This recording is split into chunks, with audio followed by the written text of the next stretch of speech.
there are three big things that are happening to us that haven't happened in our lifetime. But there's a pattern that happens over and over again, and we're in a particular spot in the pattern.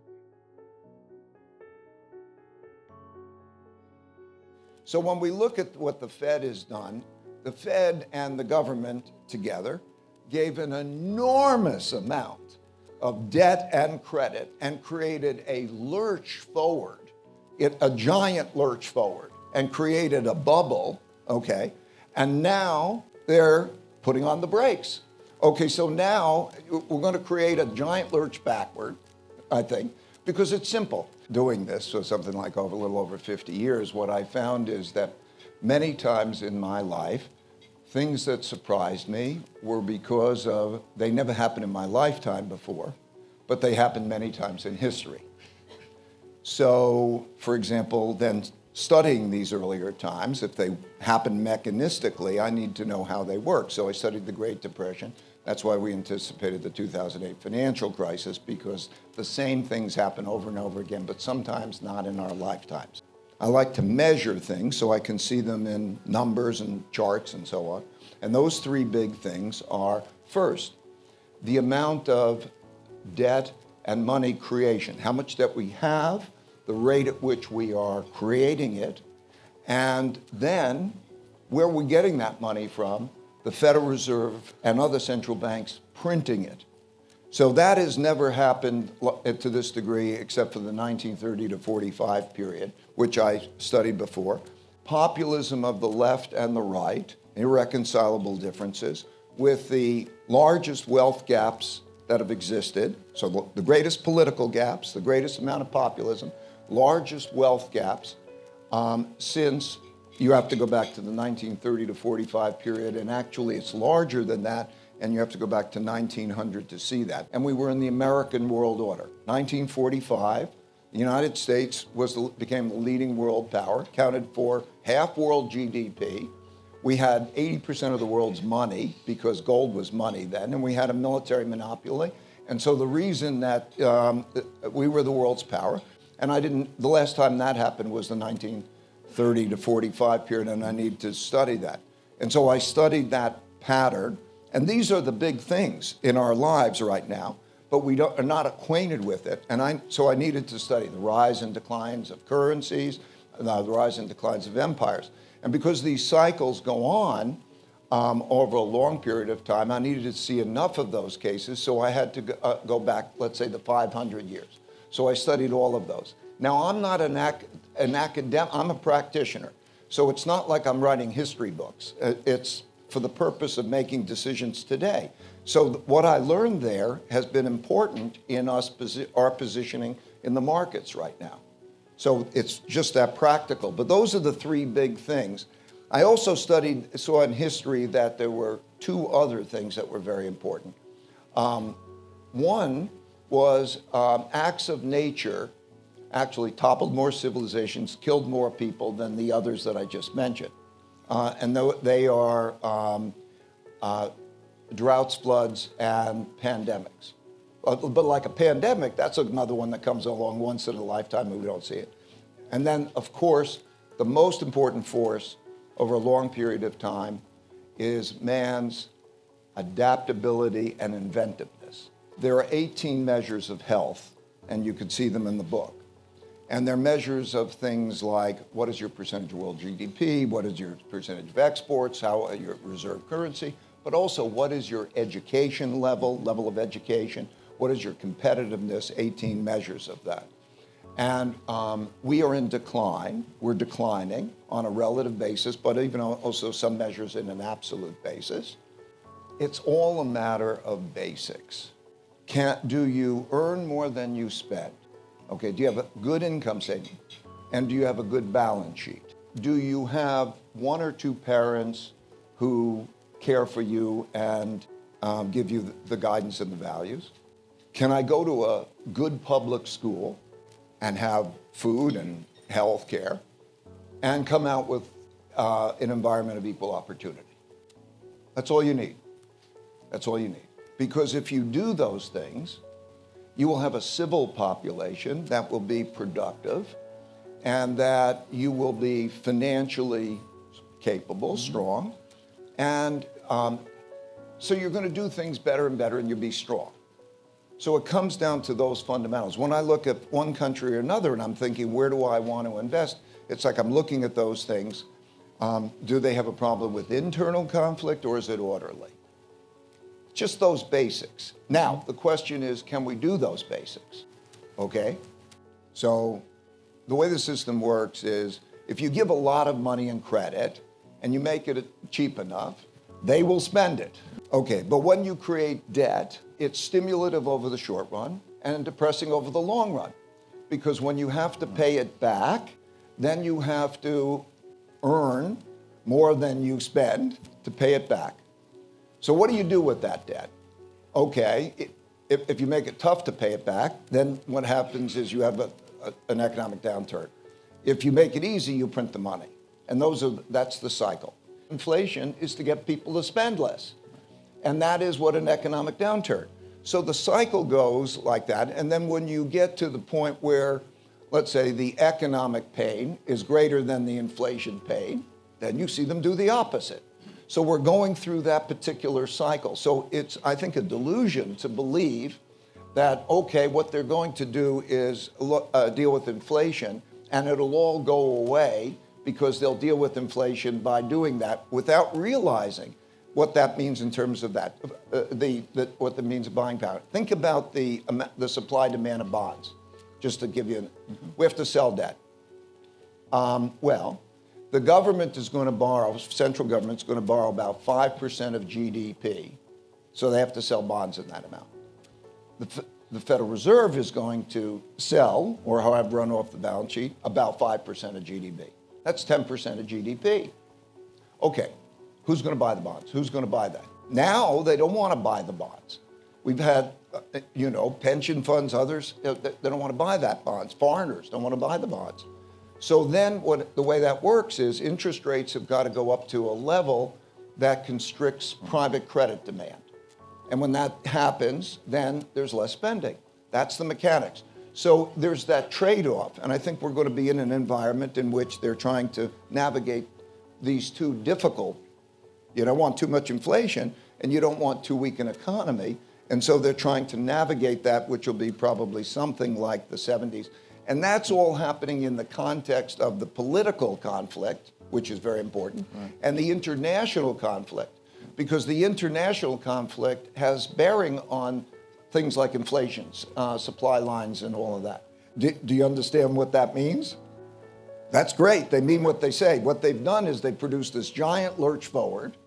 And now, yes, they will raise interest rates to the point that there's enough economic pain and financial market pain to deal with that. And it'll be real pain, no question about it, not least in the form of unemployment, in all likelihood, are hurt by inflation more than anybody else is.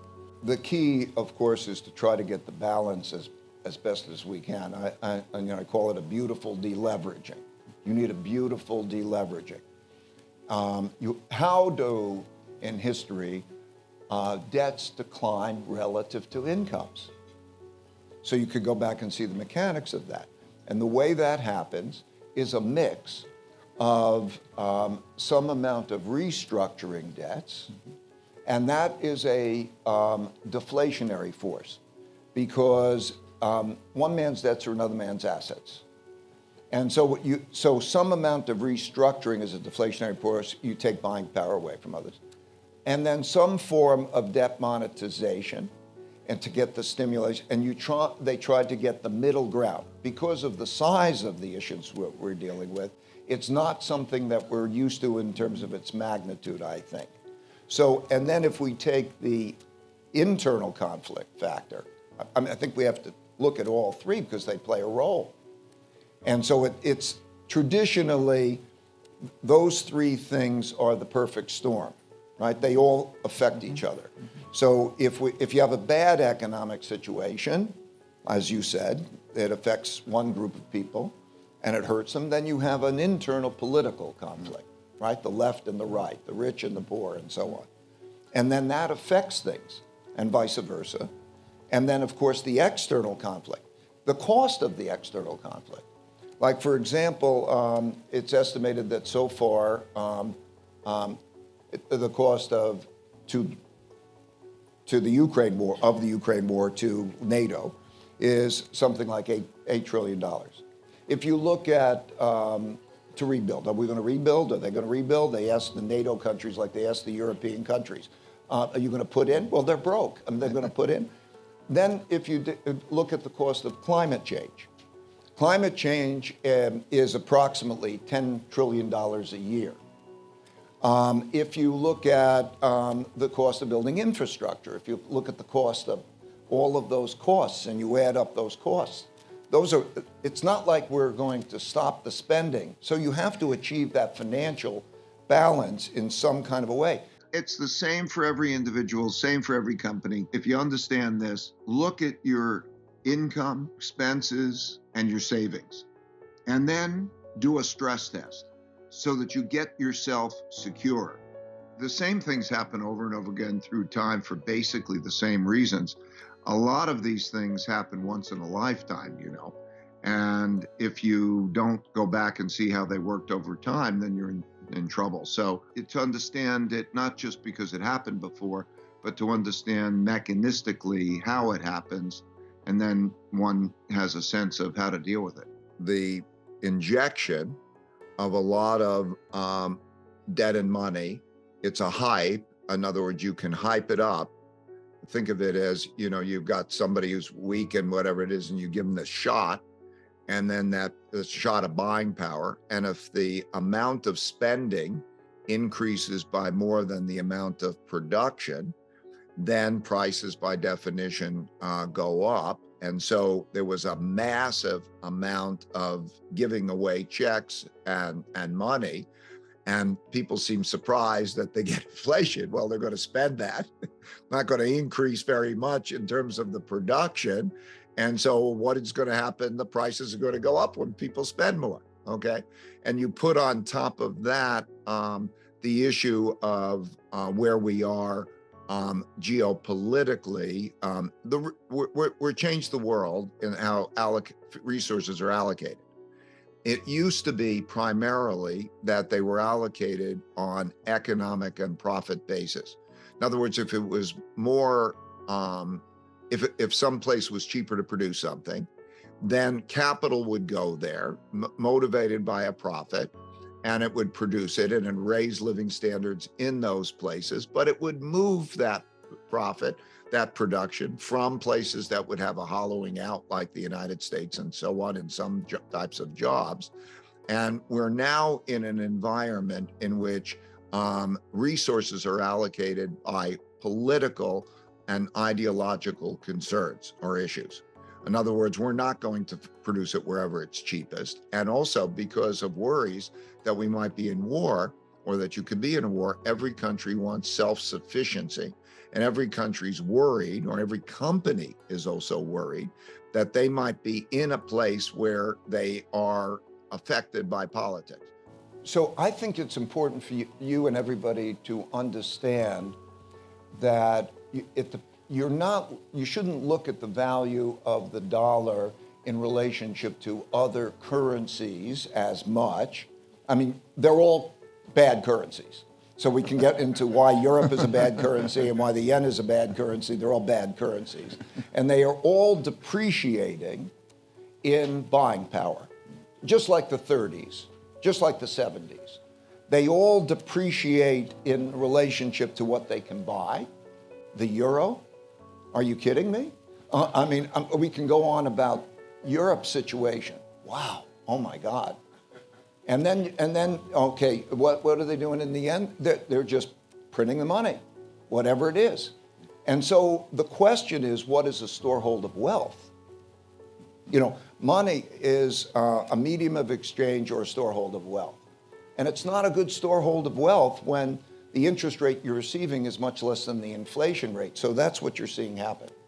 This is the question of our time. We will, over the next 10 years, certainly, I think, be trying to find the answer of what is the storehold of wealth, because usually it's a money and then a debt instrument in holding that money. But as that goes down, then there is the question of what it is. And I think that you're going to see then the parts of the economy. So like I think basically, if I was saving, what would I want to save in? I'd like to save in the things I know that I'm going to need. So I would like to save in like my residence, my house. I would like to save, if I could, pay forward my kids' education, pay forward the food or the health care that I can, and so on. I would want to save in those things to buy forward the things I need, most fundamentally.